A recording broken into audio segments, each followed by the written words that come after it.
नाशिक येथील वडनेर दुमाला भागात एक अत्यंत वेदनादायी आणि हृदयद्रावक घटना घडली। बिबट्याच्या हल्ल्यात एका चिमुकल्याला आपला जीव गमवावा लागला आहे।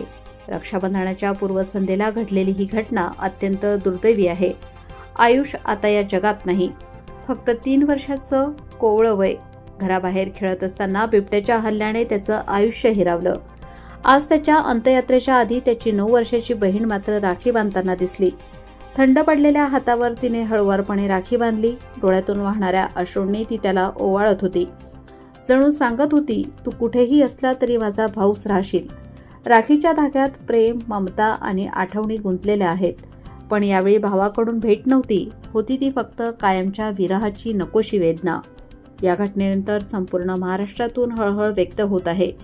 भाऊ बहिणीच्या पवित्र नात्याला काळही हरवू शकत नाही, पण इथे नियतीने मात्र नातं तोडून टाकलं।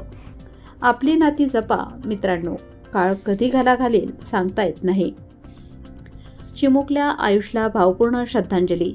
या दुःखात आम्ही सर्वजण भगत कुटुंबियांच्या पाठीशी आहोत।